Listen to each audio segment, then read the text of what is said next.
Opinions are like assholes. Everybody has one. I don't think I've ever seen anything quite like this before. You know, Wobbles, I'm kind of mad at you. And as a reasonable man, I'm willing to do whatever's necessary to find a peaceful solution to these problems. What's up, punchers? Welcome to Punching Up the Movie Podcast, our very first bonus edition. It's been a few months since we released any content, so before we start the next season, Adam and I thought we'd gift you a mini episode about Killers of the Flower Moon, Five Nights at Freddy's, and some other bits and bobs. We hope you enjoy it. It's a short one, and be sure to listen back to our first 5 episodes where we covered 2001: A Space Odyssey, Raging Bull, Young Frankenstein, Once Upon a Time in the West, and Cat Ballou. We'll kick off the next season talking about Christopher Nolan's Inception, and it'll be with you in early December. For now, thanks so much for listening, and let's get right to it. Punching up with Killers of the Flower Moon, which you liked, didn't you? Yeah. What didn't? I mean, it's long. Yeah, obviously it's long. It was mainly that. It was its length, and I think the length was like problematic in a way that affected my enjoyment of the film, because I felt like there was a great 2-hour movie in there, a tight as a drum thriller, and I don't know if it was the sort of the weight of the subject matter, the fact that it's Scorsese addressing, you know, American genocide and the Osage kind of way they were kind of ripped off, and that he felt like he couldn't edit himself because it was all too important to leave out. But I felt that what that left was just fatigue. And I started to care less, you know, which is awful considering the subject matter. And I was thinking about afterwards, it's Wind River, which is a tight thriller that covers a very comparable sort of, you know, crime committed within a reservation. Covers the same ground so much better, and Taylor Sheridan never forgets that he's making a thriller. Yeah, and none of the sort of moral outrage is lost in the fact that he's making a tight 90-minute thriller as well. You know, and Killers of the Flower Moon is a thriller as well as an important drama addressing a social issue. And I just felt like everything needed to be tightened to the point where even performances I thought were brilliant started to become a little bit grating about after 2 hours, like Leonardo DiCaprio. I thought, why should I care about him? Yeah. Robert De Niro, I thought in the first 20 minutes, this is the best thing I've seen him do in ages. And then I thought there was too much of him. And I thought, you know, if you compare this, because another film it reminded me of is Chinatown. Because it's all about this sort of exploitation by billionaires of people for land rights. You know, it's water in Chinatown and it's oil in this. Yeah. And the way that Robert De Niro's character is like the equivalent of John Huston's in that, and they use John Huston so sparingly. Yeah. Every time he comes on, there's a real power and a weight to him. You know, like he's the devil himself. And at the end, you just, you know, like he just seems like an angry, ordinary man. Whereas at the beginning, he's just like De Niro's just like this terrifying potentate. You know, and yeah, those are my issues with it, you know, and it did actually affect my enjoyment of the film. And I've read reviews. I think I've read a review of The Spectator. I started to read a review that said exactly the same thing. But I thought it was technically brilliant. You know, it's incredibly well acted, made. You have these phenomenal sequences like the opening with the opening montage with the Osage dancing in the oil, and the end funeral, and the way he plays with media. You know, like the fact you've got the silent film montage, and then at the end with the that was brilliant. It was a brilliant idea with the true crime like sort of radio broadcast. But I just wish the whole film had been like that. And he's made long films that have this like Casino's got a dynamism and a propulsiveness to it that should have had. But 3.5 hours is a long film. Like I thought that it would have been a great miniseries, like a limited series. Absolutely, yeah. And if it was like, you know, maybe 3 parts. I also read one of the actors from Reservation Dogs was slagging it off, saying like how they were really upset about the portrayal of the Osage Indians, and that like and it did get me thinking, like they said that there was a lot of like white men talking about how we're going to kill these Indians. And I thought, yeah, there was a lot of that. They needed some of it, but did they need so much of it? Do you know what I'm saying? It's that same thing with like, you've got De Niro and DiCaprio just constantly sort of like meeting up and talking, and then with the brother as well, and it just felt like you're sort of repeating yourself now. We know what Mamet's really good at that. He says like if the scene's not sort of helping drive the plot along, then it's superfluous. Yeah. And I thought that there was probably a lot of scenes in there that would have probably worked had you done a little bit more with the Native Americans and then made it into a limited series. Yeah, no, I completely agree. And I felt like, say, with Casino, to compare it with his longer films, I felt with Casino, you're dealing with a story that takes place over quite a long time, whereas this is quite a compressed story. So I think it needed more compression in its narrative, because it feels like it's a story that takes place over 10 years, but it doesn't really. I'm not even sure what the time frame is, but it's not as long as Casino. And even in a very, very slow film like Silent, I need to see that. I haven't seen it yet. Yeah, but the pace sort of matches the world, if that makes a bit more sense. It is this very, very kind of deliberate, sort of considered Japanese culture, and then you have these moments of brutality that kind of act in contrast to this sort of on the surface level, this very kind of where every gesture and every word is thought about, and so I don't know. I felt like it was a shame, and the weird comparison was because I saw the last film that made me feel like that, where a director had just basically been given, it was a passion project, and there was almost like too much passion in it and no objectivity. It was Mank, the David Fincher film, which I didn't like at all. The Gary Oldman. Yeah. And then last Friday I saw his new movie, The Killer. Oh, right. I saw it at the cinema, which is coming on Netflix, and it is brilliant. And really? it's almost like, I don't know if he did it consciously. I don't think he felt that anything wrong with Mank, but it's almost like everything that was wrong with Mank was right with The Killer. It was tight. There wasn't a scene or a word wasted, and they tell the story, and then they get out, and it's so focused and sort of economic on many levels. And and it was just nice to see a director who's sort of gone that far out in terms of taking advantage of the carte blanche to do what you want, make it as long as you want, then to impose on himself a discipline that matches the story he's trying to tout.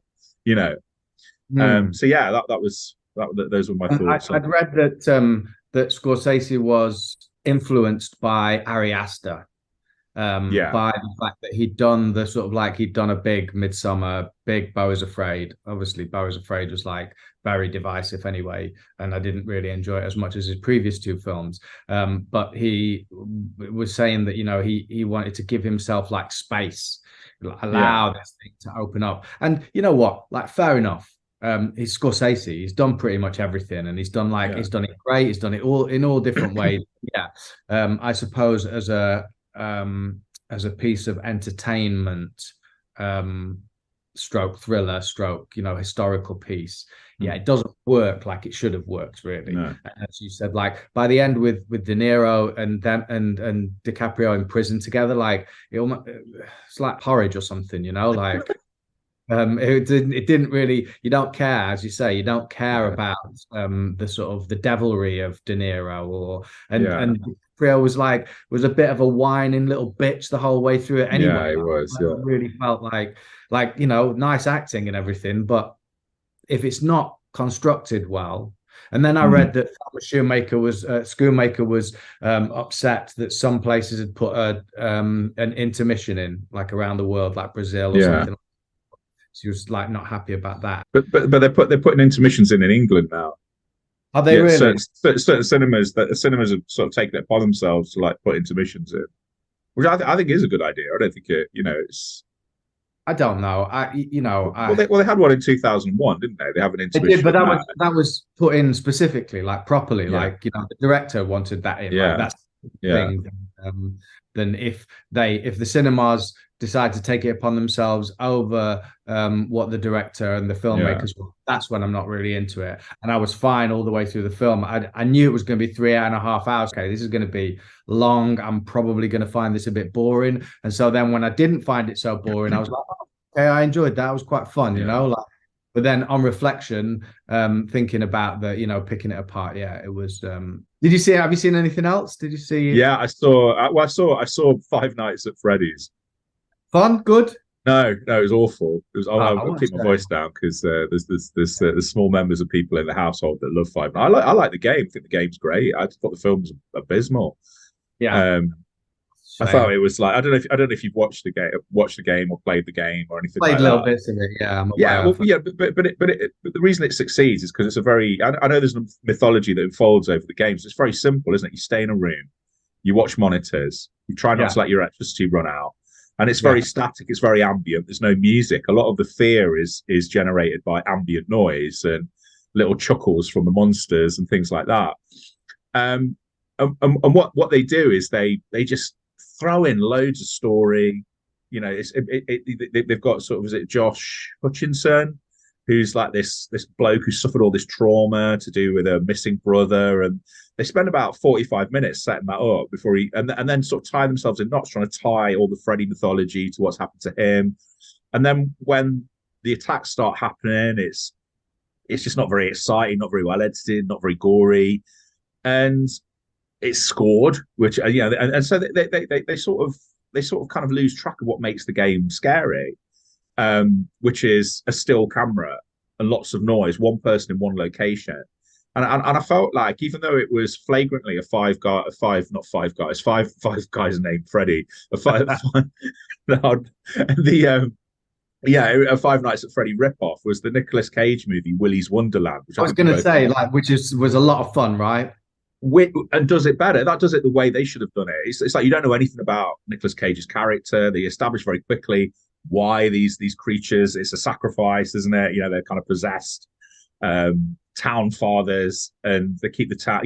So they get that out of the way very quickly, and then the film is him in a building fighting these monsters and picking them off one by one, and you don't know anything about him. You don't need to. He's this in fact, that makes it more interesting that he's this kind of.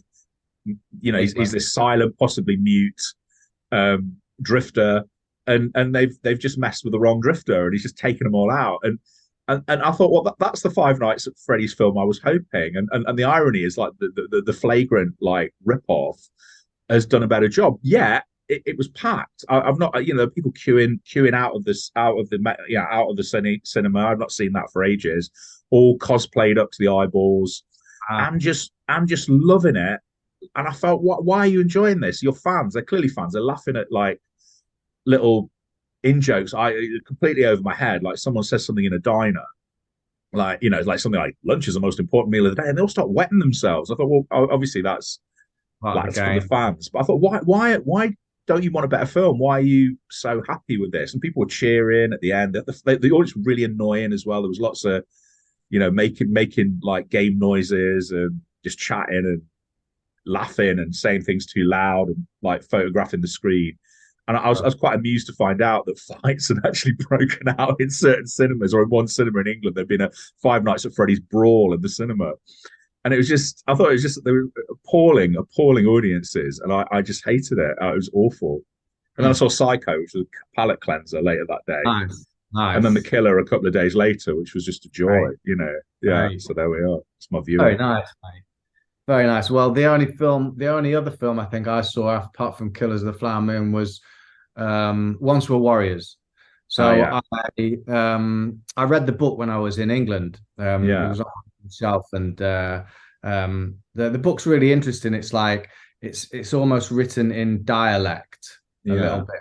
It's written as like a stream of consciousness. Did you ever read Last Exit to Brooklyn, the Hubert Selby Jr.?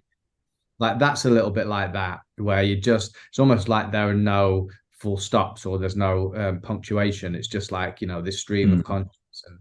And that's a little bit like that, the book. But yeah, it was fun. I mean, it was enjoyable watching the film, like 1994, mate. That's like, Drama School a year, like ages ago, wasn't it? It's like, what, because I remember it came out in New Zealand the same time as Jurassic Park and beat it commercially. Wow. It famously outgrows Jurassic Park in New Zealand. Great. Yeah. I suppose they'd never really had a film like that. There is a sequel, What Becomes of the Broken Hearted. I've seen it. Yeah. Is it any good? Yeah, it's all right. It is. Watchable. It's okay. Yeah, it feels like something. It feels like a sort of. My memory of it's like. I mean, it's a redemption story basically for the Tamura Morrison character. So it's nice to see him learn, Yeah. But I do wonder if it's more powerful just to sort of have him at the end of Once Were Warriors, sort of awaiting his fate, Yeah, so it felt a little bit more like a sort of TV movie, but it was good. It was well acted. It was a kind of good story, kind of well told. But because I think he's written about 3 novels. Is it Alan Duff? That's the right? I think he's written a sequence of novels about Jake the Muss and his family, and yeah. So no, I mean, I thought it was good. I thought it was good, but it did feel like a straight to video. Yeah, it feels like it's going to be. Sequel, That's okay. Yeah, it didn't feel like an event like the other one did. Yeah, but yeah. But by nature of the story, because it's not as driven by violence, and it is more about the sort of consequences of violence, obviously, and this sort of process of process of redemption with these two Maori hunters that sort of take him under their wing, just try and break him down and build him up again. Teach him like manliness without sort of resort to victimization and sort of domestic violence and stuff like that. Yeah. Nice. Very good.